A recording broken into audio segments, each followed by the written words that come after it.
السلام عليكم ورحمة الله وبركاته.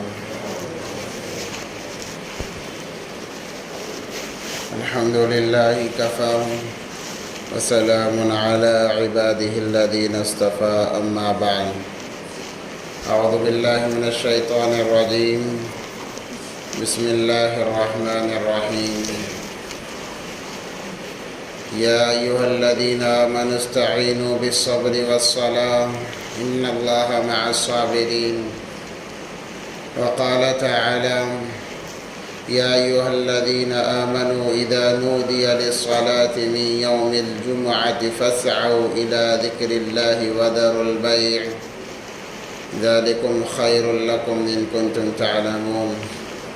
وقال تعالى في مقام آخر: وأمر أهلك بالصلاة واصطبر عليها لا نسألك رزقا نحن نرزقك والعاقبة للتقوى. صدق الله العظيم. قال النبي صلى الله عليه وسلم: الصلاة عماد الدين، من أقامها فقد أقام الدين ومن هدمها فقد هدم الدين، أو كما قال عليه الصلاة والسلام. اللهم صل على سيدنا مولانا محمد في أول كلامنا. اللهم صل على سيدنا مولانا محمد في أوسط كلامنا. اللهم صل على سيدنا مولانا محمد في آخر كلامنا. اللهم لك الحمد كما أنت أهله، فصل على محمد كما أنت أهله، وافعل بنا ما أنت أهله، فإنك أنت أهل التقوى وأهل المغفرة. اللهم صل على محمد كلما ذكره الذاكرون، وصل على محمد كلما غفل عن ذكره الغافلون. رب اشرح لي صدري ويسر لي أمري واحلل عقدة من لساني يفقهوا قولي. اللهم صل على محمد وآله ألف مرة. اللهم صل على محمد وآله ألف مرة. اللهم صل على محمد وآله ألف مرة. معزز سامعین کرام، بزرگان دین، عزیز دینی بھائیوں، ایک مرتبہ دل کی گہرائیوں کے ساتھ درود پاک پڑھ لیں. اللہم صلی علی سیدنا محمد وعلی آل سیدنا محمد وبارک وسلم. معزز سامعین کرام، اللہ تبارک و تعالی اس سارے کائنات کے تن تنہا مالک و بادشاہ ہیں. اسی کی حکمرانی روز اول سے ہے اور قیامت تک رہے گی.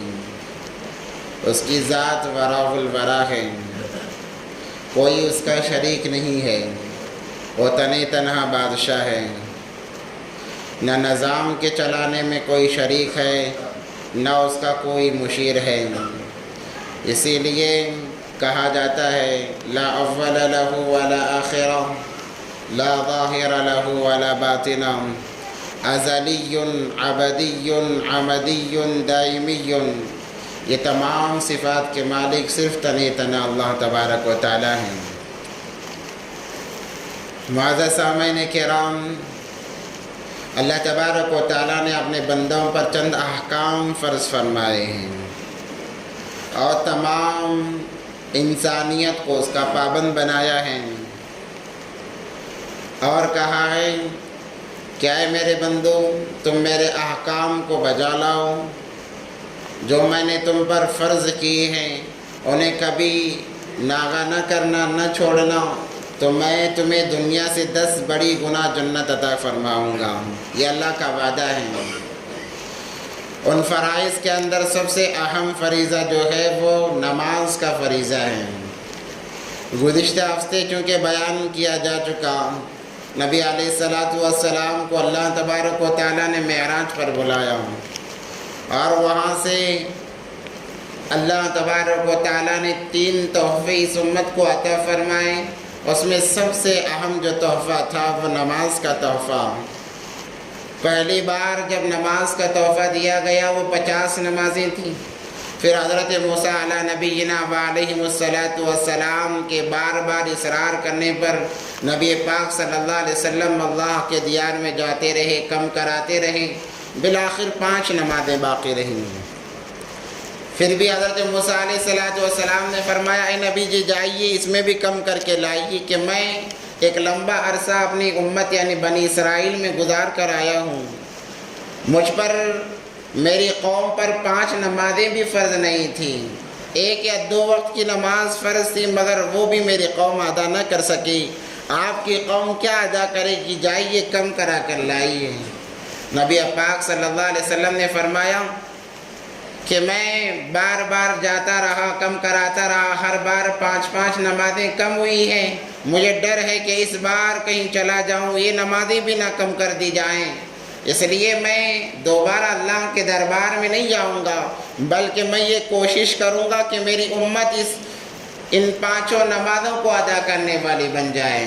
جب نبی پاک صلی اللہ علیہ وسلم نیچے اترے ہیں آسمانوں سے تو ندا آتی ہے کہ اے نبی جی، اے محمد صلی اللہ علیہ وسلم، خوشخبری ہو آپ کے لیے، آپ کی امت کے لیے کہ جو انسان بھی ان 5 نمازوں کو ادا کرے گا اسے 50 نماز پڑھنے کا ثواب دیا جائے گا۔ البتہ نبی پاک صلی اللہ علیہ وسلم نماز کا تحفہ عظیم الشان تحفہ لے کر آئے اور صحابہ کو کہا کہ خوش ہو جاؤ، اللہ تبارک و تعالیٰ نے تمہاری مرادیں پوری کرنے کے لیے نماز کا تحفہ دیا ہے۔ صحابہ نے جب اس بات کو سنا تو ان کے لیے تو عید کا مقام بن گیا کہ چلو اب اللہ سے بات کرنے کا ذریعہ مل گیا ہے، کیونکہ نماز اللہ سے بات کرنے کا ذریعہ ہے۔ جب انسان نماز میں شامل ہوتا ہے، تکبیر تحریمہ اللہ اکبر کہتا ہے، اس کے اور اللہ کے درمیان کوئی حجاب نہیں ہوتا۔ نبی پاک صلی اللہ علیہ وسلم معراج پر گئے اور وہاں بے حجابانہ اللہ تبارک و تعالیٰ سے باتیں ہوئی، راز و نیاز کی باتیں ہوئی۔ ایک جب بندہ نماز کی نیت باندھ کر تکبیر تحریمہ کرتا ہے، تکبیر تحریمہ کہتا ہے، اس کے اور اللہ کے درمیان کوئی حجاب نہیں ہوتا، وہ بھی اللہ سے بات کر رہا ہوتا ہے۔ وہ پڑھتا ہے سبحانک اللہم وبحمدک وتبارک اسمک وتعالی جدک ولا الہ غیرک، اللہ کی تعریف اس کے ذریعے سے شروع کرتا ہے۔ پھر سورہ فاتحہ پڑھی جاتی ہے، الحمدللہ رب العالمین، تمام تعریفیں رب العالمین کے لیے ہیں۔ اللہ تبارک و تعالیٰ جواب دیتے ہیں میرے بندے نے سچ کہا ہے، تمام تعریفیں صرف میرے لیے ہیں۔ الرحمن الرحیم، وہ بڑا مہربان نہایت رحم والا ہے۔ اللہ فرماتے ہیں مجدنی عبدی، میرے بندے نے میری تعریف کی اور میرے بندے نے سچ فرمایا۔ مالک یوم الدین، یوم جزا کا مالک ہے۔ قیامت کے دن جو میدان محشر قائم کیا جائے گا اس وقت سے بادشاہت اللہ کی ہوگی۔ مالک یوم الدین، یوم جزا کا مالک ہے۔ اللہ فرماتے ہیں واقعی میرے بندے نے سچ کہا ہے، یوم جزا کا میں ہی مالک ہوں۔ وہ اللہ سے راز و نیاز کی باتیں کرنا شروع کر دیتا ہے۔ یہ تو انسان کی غفلت ہے کہ وہ اپنے اعضاء کو حرکت دینا شروع کرتا ہے، جیسے جیسے ہلنا ڈلنا کھجانا شروع کرتا ہے، پردے گرتے جاتے ہیں۔ آج تو نماز کا عالم یہ ہے کہ جب شروع کیا تھا کوئی حجاب اللہ اس کے بندے کے درمیان نہیں تھا، جب سلام پھیرنے کا وقت آیا ہے ہزاروں حجابات اس کے اور اللہ کے درمیان میں پڑ چکے ہوئے ہوتے ہیں۔ صحابہ نے جب سنا کہ اللہ سے بات کرنے کا ذریعہ مل گیا، اللہ سے لینے کا ذریعہ اور موقع مل گیا، انہوں نے دنیا کو ٹھوکر مار دی۔ اب جو ضرورت آ رہی ہے، خوشی آئی نماز کے لیے کھڑے ہو گئے، پریشانی آئی نماز کے لیے کھڑے ہو گئے، جو بھی مسئلہ آیا نماز کے لیے کھڑے ہو گئے کہ ہم اپنے اللہ کو سنائیں گے، ہم اپنے اللہ کے سامنے بات رکھیں گے۔ جب انہوں نے اپنے اللہ کے سامنے ہر تقاضا رکھا، اللہ نے دنیا کا ہر تقاضا نماز کے ذریعے سے ان کا پورا کر دیا۔ کسی بادشاہ کے دربار پر جانے کی ضرورت نہیں پڑی، کسی کے سامنے ہاتھ پھیلانے کی ضرورت نہیں پڑی، کسی سے سوال کرنے کی ضرورت نہیں پڑی۔ جو مسئلہ آتا جاتے 2 رکعت نماز کی نیت باندھ لیتے، یہاں تک کہ نکاح ہو رہے ہیں نکاح کے پہلی رات میں نماز کے لیے نیت باندھ رہے ہیں، کہہ رہے ہیں اللہ تیرا احسان، تیرا شکر ہے، ایک چیز میرے لیے حرام تھی تو نے حلال کر دیا، اور شکرانے میں رات رات بھر نمازیں پڑھ رہے ہیں۔ پھر بھائیو یہ نماز فرض کر دی گئی، یہ 5 وقت کی نمازیں فرض ہیں۔ احادیث مبارکہ کے اندر آتا ہے، نبی پاک صلی اللہ علیہ وسلم فرماتے ہیں بنی الاسلام علی 5 الشہادۃ اللہ الہ الا اللہ واشہد ان محمدا عبدہ ورسولہ واقام الصلاۃ وایتاء الزکاۃ والحج وصوم رمضان۔ یہ ارکان اسلام ہیں۔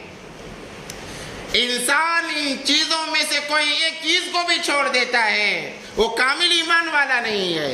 وہ کیا چیزیں ہیں؟ سب سے پہلے اس بات کی گواہی دے کہ اللہ کے سوا کوئی معبود نہیں، اور نبی پاک صلی اللہ علیہ وسلم نبی برحق ہیں اور آخری نبی ہیں۔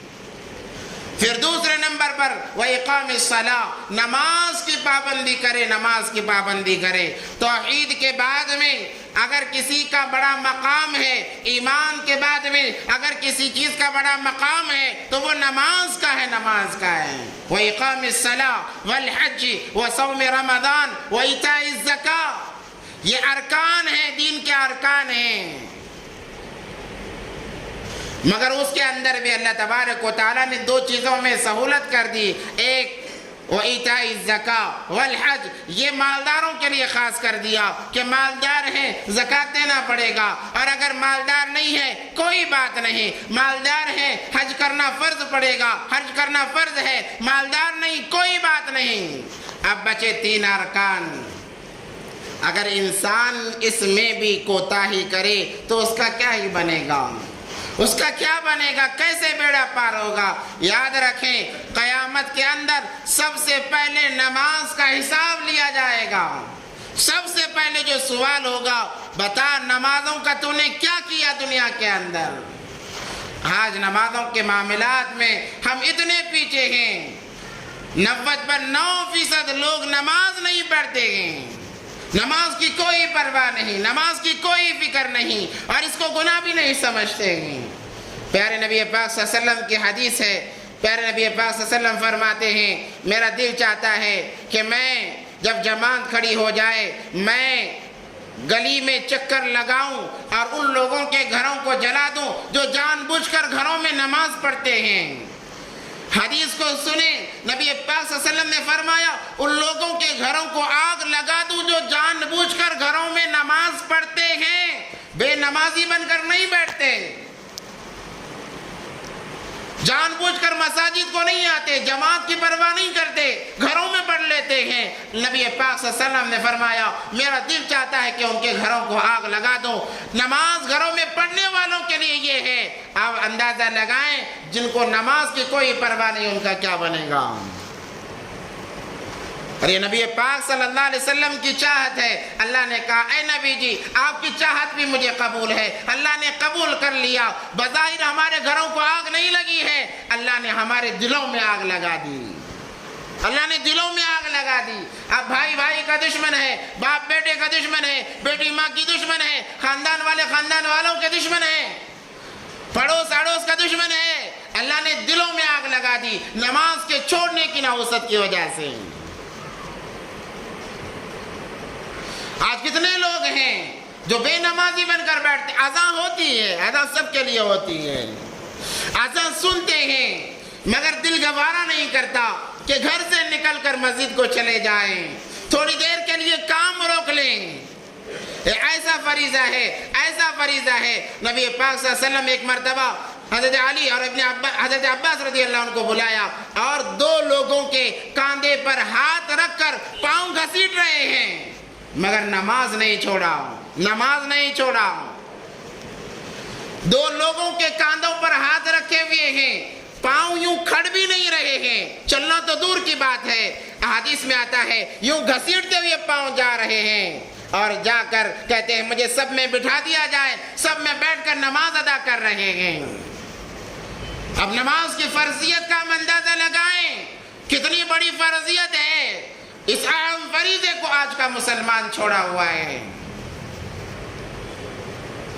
نجات نہیں ہوگی، کامیابی نہیں ملے گی جب تک نمازوں کی پابندی نہ کی جائے۔ اللہ نے حکم کیا وَأْمُرْ أَهْلَكَ بِالصَّلَاةِ، اے نبی جی آپ نماز کا حکم کیجئے اپنے گھر والوں کو۔ وَأْمُرْ أَهْلَكَ بِالصَّلَاةِ وَاسْتَبِرْ عَلَيْهَا لَا نَسْأَلُكَ رِزْقًا، کل قیامت کے دن یہ نہیں پوچھا جائے گا بتا بندے دن میں کتنی مرتبہ کھا کے آیا ہے، بتا بندے تو نے اپنے لیے کتنی پراپرٹی بنایا ہے، کیا پیچھے چھوڑ کر آیا ہے، یہ پوچھا نہیں جائے گا۔ لا نسألک رزقا، اللہ روزی کا سوال نہیں کریں گے۔ اللہ تو فرماتے ہیں نماز پڑھ لے نحن نرزقک، میں تمہیں روزی دوں گا۔ جو بندہ نماز کی پابندی کرتا ہے اللہ فرماتے ہیں میں تمہیں روزی دوں گا، میں تمہیں کھلاؤں گا، میں تمہیں پلاؤں گا۔ نحن نرزقک والعاقبۃ للتقوی۔ مگر ہم سوچتے ہیں کہ چلو اگر نماز کے لیے جائیں گے کاروبار میں خلل آئے گا، دکان بند کیا جائے ایک آدھ گھنٹہ 5 سے 10 منٹ یا 15 سے 20 منٹ نماز کاروبار میں خلل آئے گا، گاہک چھوٹ جائے گا، یہ سوچ کر کمانے میں انسان لگ جاتا ہے، نماز کو اہمیت نہیں دیتا۔ اس لیے اللہ والے فرماتے ہیں اے انسان تیری آذان بھی ہو چکی ہے، تیری اقامت بھی ہو چکی ہے، نماز پڑھ لے اس سے پہلے کہ تیری نماز پڑھی جائے۔ اسی لیے جب بچہ پیدا ہوتا ہے اس کے کانوں میں اذان دی جاتی ہے اور ایک کان میں اقامت کہی جاتی ہے، اس بات کا ثبوت ہے کہ تمہیں ساری زندگی نماز کے پابند بن کر زندگی گزارنا پڑے گا۔ ہر وقت یہ فکر ہونی چاہیے کہ نماز کا وقت ہو رہا ہے، مجھے نماز پڑھنا ہے۔ نماز پڑھ لے اس سے پہلے کہ پڑھی جائے، جب تیری نماز پڑھی جائے گی تجھے نماز کا موقع نہیں ملے گا، اور کل قیامت کے دن سب سے پہلے اسی نماز کا حساب ہوگا۔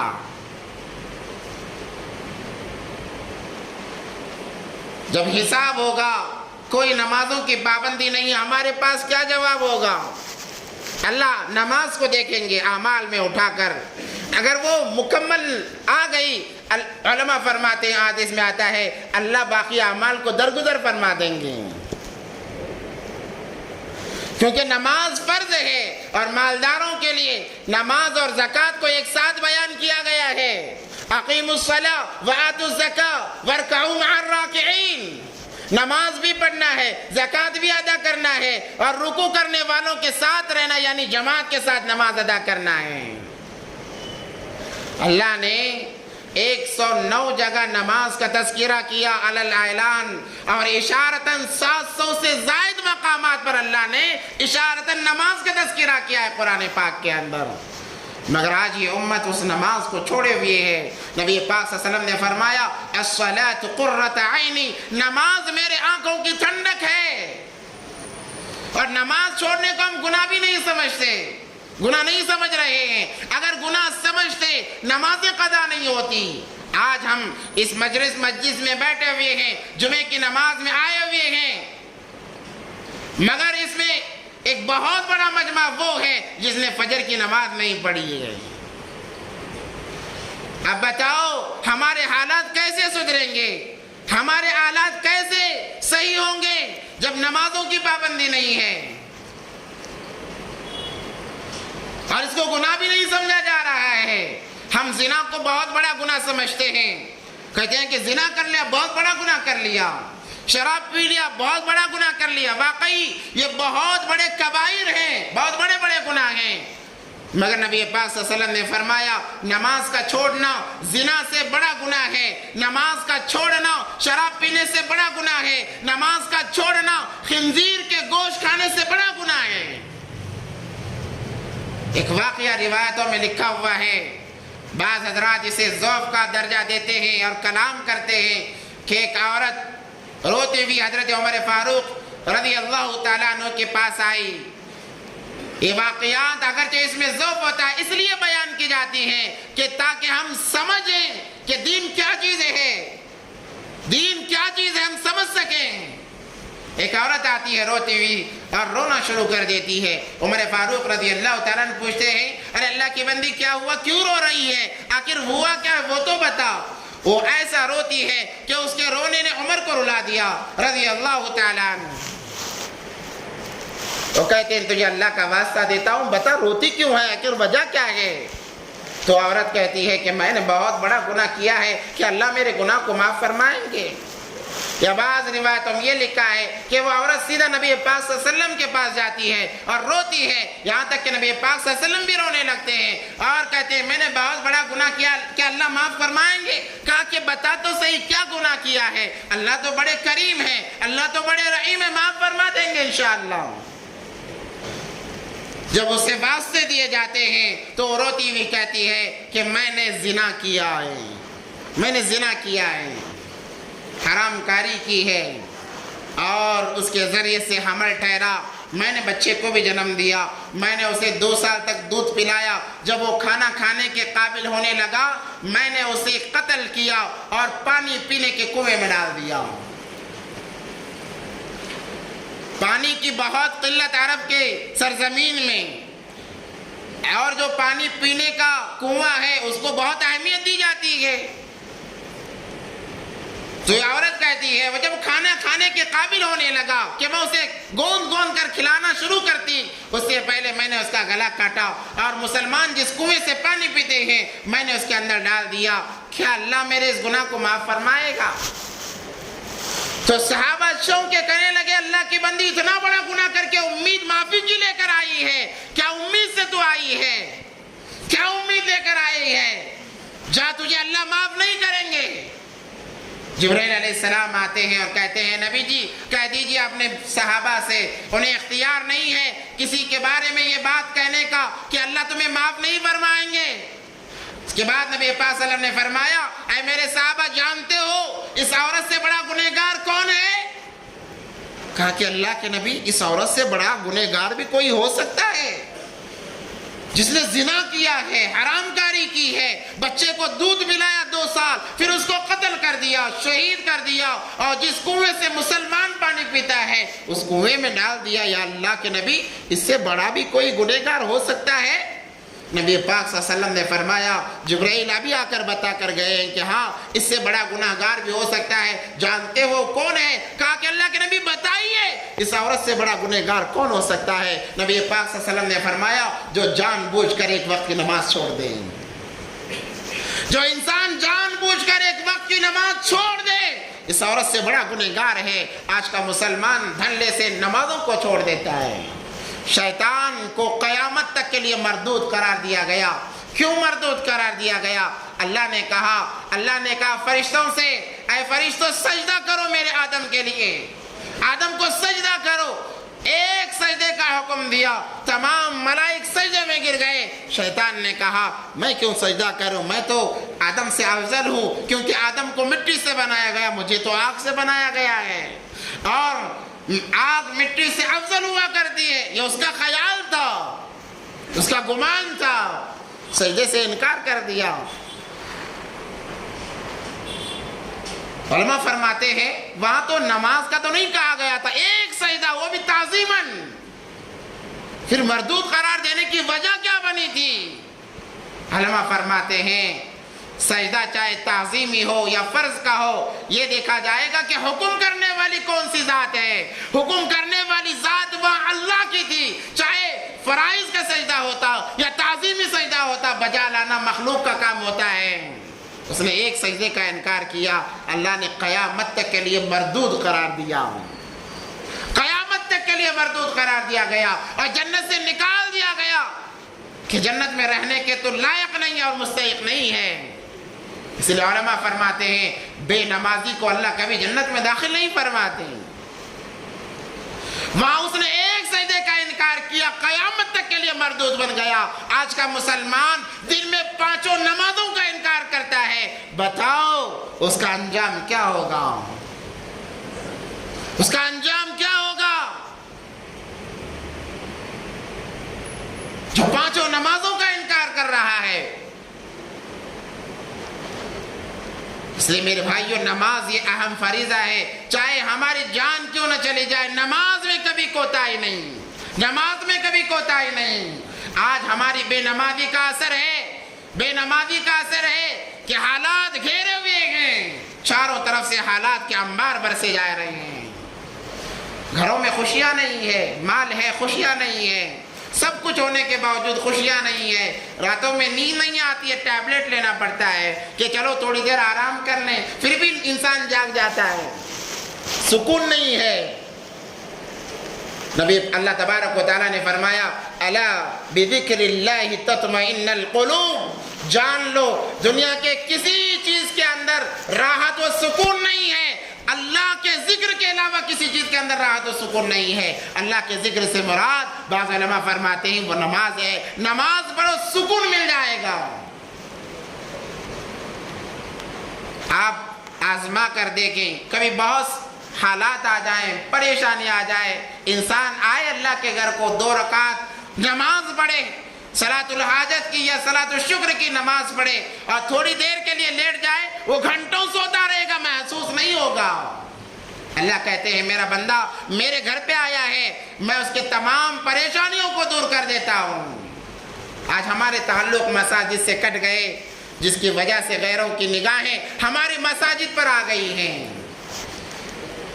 آج ہم نے بازاروں کو آباد کیا، مسجدوں کو ویران کیا ہے، مسجدوں کو ہم نے ویران کیا ہے چند سکوں کے خاطر۔ میں نے سورہ جمعہ کی ایک آیت پڑھی، یا ایھا الذین آمنوا اذا نودی للصلاۃ من یوم الجمعۃ فاسعوا الی ذکر اللہ۔ یہاں پر جمعے کا ذکر ہے، ہم لوگ یہ سمجھتے ہیں کہ اللہ نے جمعے کا ذکر کیا ہے تو چلو جمعہ پڑھ لیتے ہیں، باقی نمازوں کا اللہ نے ذکر نہیں کیا تو اس کو چھوڑ دیتے ہیں، یہ بہت بڑی غلط فہمی ہے۔ جمعے سے مراد، جمعے کا نام اس لیے لیا گیا کہ اس کی اہمیت بہت زیادہ ہے، اس کی فضیلت بہت زیادہ ہے، مگر جمعے سے مراد یہاں پر ہر نماز ہے، ہر نماز ہے۔ اذا نودی للصلاۃ، جب تمہیں نماز کے لیے بلایا جائے، ندا دی جائے، پکارا جائے، کیسے؟ اذان کے ذریعے سے، اللہ اکبر اللہ اکبر، حی علی الصلاۃ حی علی الفلاح کے ذریعے سے ندا دی جائے، پکارا جائے، فاسعوا الی ذکر اللہ، دوڑ کر آؤ اللہ کی یاد کی طرف، نماز کی طرف۔ ایک نقطہ علماء کرام نکالتے ہیں کہ جب جو انسان آذان سنے اور نماز کو نہ آئے، آذان سے لے کر نماز کے ختم ہونے تک کا جو وقفہ ہوتا ہے،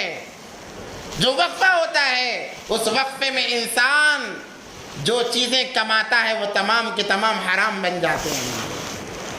بعض علماء فرماتے ہیں حی علی الصلاۃ اور حی علی الفلاح کی ندا سننے کے بعد کام میں لگا رہا، اس کے بعد جتنی آمدنی ہوگی وہ تمام کا تمام مال حرام ہے، اور وہ اس مال کو کھا کر اپنی جان بناتا ہے تو وہ جان بھی حرام ہے، بیوی سے صحبت کرتا ہے، اولاد پیدا کرتا ہے، وہ اولاد بھی حرام بن جاتی ہے۔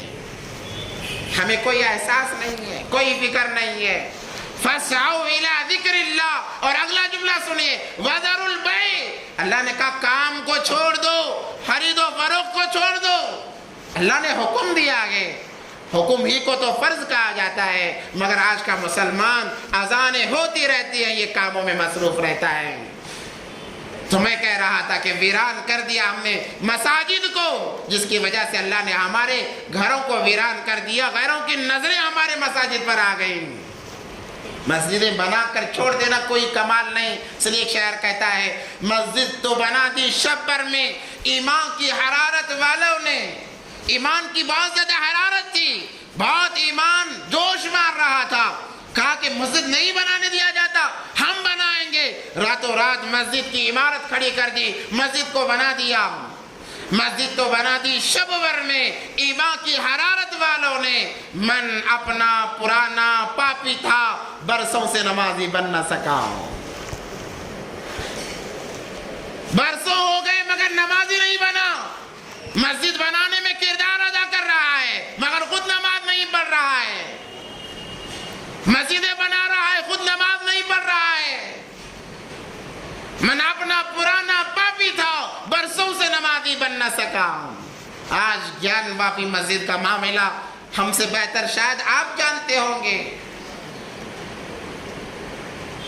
جہاں پر اللہ اس کے رسول اللہ صلی اللہ علیہ وسلم کا نام لیا جا رہا تھا، کورٹ کی طرف سے فیصلہ آتا ہے کہ اس مسجد کے تہ خانے میں پوجا کرنے کی اجازت دی جاتی ہے، جیسے ہی انہیں اجازت دی گئی راتوں رات انہوں نے وہاں پر پوجا پاٹ کا کام شروع کر دیا،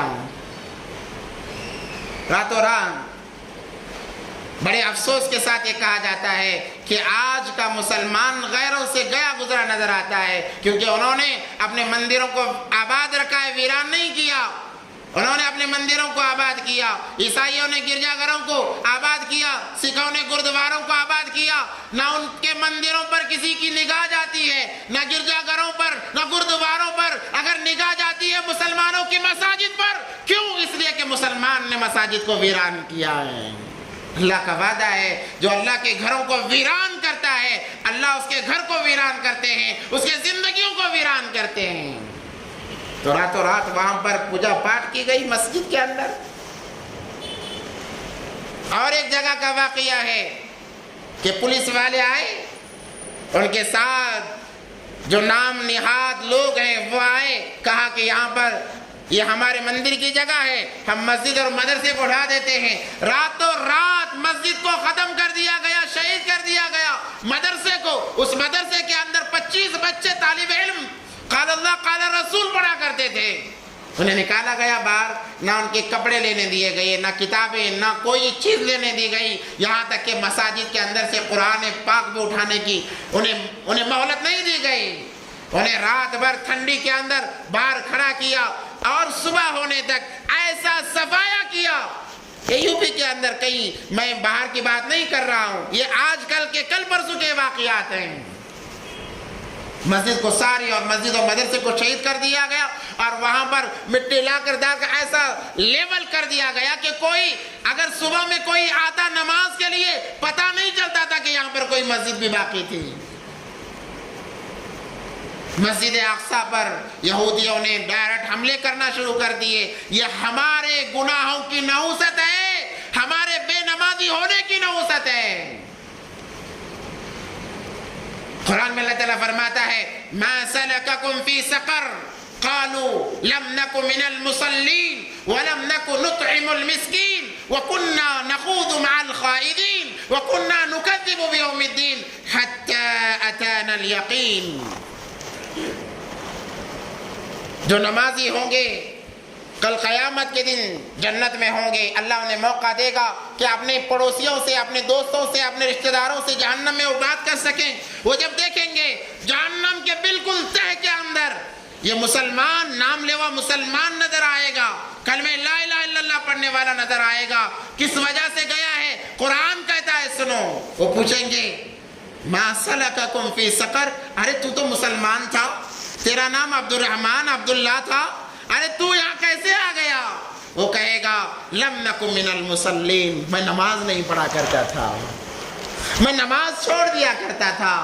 لم نک من المصلین ولم نک نطعم المسکین، اللہ نے مال بہت دیا تھا، اللہ نے مال بہت دیا تھا، کبھی غریبوں کو نہیں کھلایا، رشتہ دار محتاجوں کو نہیں دیا ہے، کبھی اللہ کے لیے خرچ نہیں کیا۔ وَلَمْ نَكُ نُطْعِمُ الْمِسْكِينَ وَكُنَّا نَخُوضُ مَعَ الْخَائِضِينَ۔ اس جملے پر غور کریں، اور جو لوگ دین کا مذاق بنانے والے تھے میں ان کے ساتھ شامل رہا ہوں، میں ان کے ساتھ شامل رہا۔ رام مندر کی جب افتتاح ہوئی، ایک نام نہاد مسلمان ان کے ساتھ شریک ہوتا ہے اور کہتا ہے کہ ہم تمہارے ساتھ میں ہیں، تم بھی عبادت ایک اللہ کی ہی کر رہے ہو، نعوذ باللہ من ذالک۔ یہ نفاق کی علامت ہے، نفاق کی علامت ہے۔ وَلَمْ نَكُ نُطْعِمُ الْمِسْكِينَ وَكُنَّا نَخُوضُ مَعَ الْخَائِضِينَ، جو مذاق بناتے ہیں ہم بھی ان کے ساتھ بیٹھا کرتے تھے۔ حتی اتانا الیقین، کہ آج وہ وقت دیکھنا پڑ رہا ہے کہ اللہ نے جہنم کے تہ میں ہمیں ڈال دیا ہے۔ اس لیے نبی پاک صلی اللہ علیہ وسلم کا آخری وقت ہے، روح قبض ہونے والی ہے۔ دو الفاظ نبی پاک صلی اللہ علیہ وسلم کی زبان مبارک پر جاری تھے، السلام، سب سے پہلا جو لفظ تھا وہ نماز کے بارے میں کہ میری امت نماز نہ چھوڑنا، نماز نہ چھوڑنا۔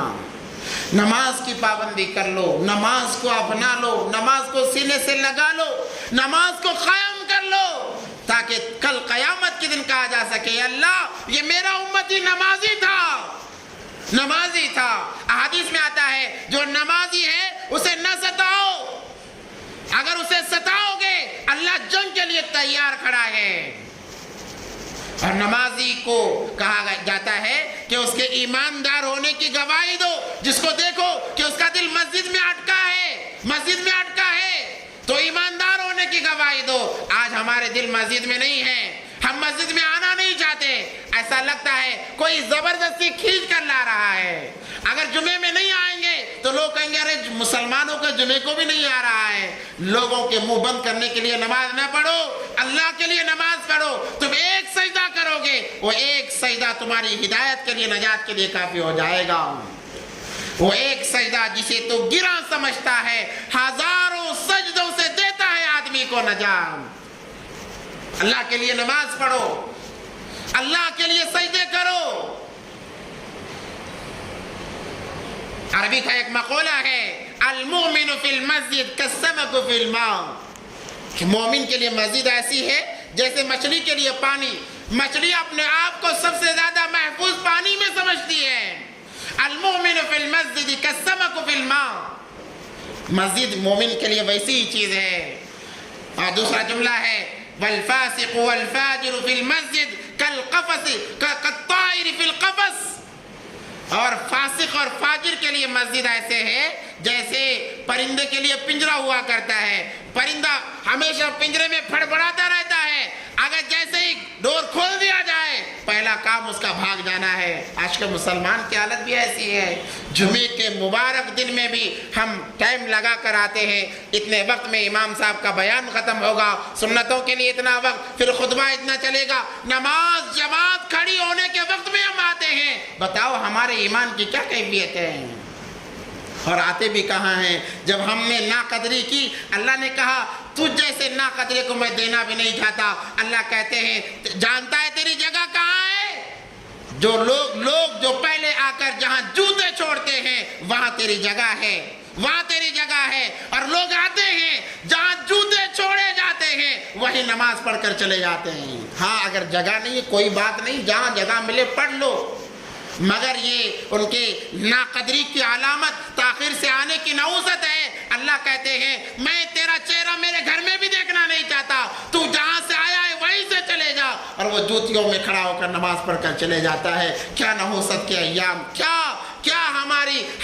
ہماری نجات ہوگی، ذرا اندازہ لگائیں۔ غیر مسلط نہیں ہوگا تو کیا ہوگا؟ میرے بھائیوں نماز پر آئیں، کسی کے اندر یہ مجال نہیں کہ مسلمان کی طرف انگلی اٹھا کر دیکھ سکے۔ فجر جو نماز پڑھتا ہے ہاتھ میں ایمان کا جھنڈا ہوتا ہے، اللہ کہتے ہیں جاؤ سارے دن میرے بندے کی حفاظت کرو، چاہے ساری دنیا تمہاری معاملنچی کرنے پر لگی رہے، تم نے نماز ادا کی ہے، فرشتے سایہ کی طرح تمہارے ساتھ میں کھڑے ہیں، انہیں ہمت نہیں ہوگی تمہاری طرف آنکھ اٹھانے کی۔ ہم نے نمازوں کو چھوڑ دیا، ہم نے اللہ کو یاد کرنا چھوڑ دیا، ہم نے ذکر و اذکار کرنا چھوڑ دیا، اب معاملنچنگ بھی ہو رہی ہے، مارا بھی جا رہا ہے۔ کہتے ہیں کہ مسلمان بڑے حالات میں ہیں، مسلمان اپنے ہاتھوں کی کمائی کی وجہ سے حالات میں ہے، ورنہ مسلمان ایک ایسی قوم ہے، ایمان والا ایسی شخصیت ہے۔ اللہ کے نبی پاک صلی اللہ علیہ وسلم فرماتے ہیں جب تک اس دنیا کے اندر ایک بھی مسلمان باقی رہے گا اللہ قیامت کو نازل نہیں فرمائیں گے۔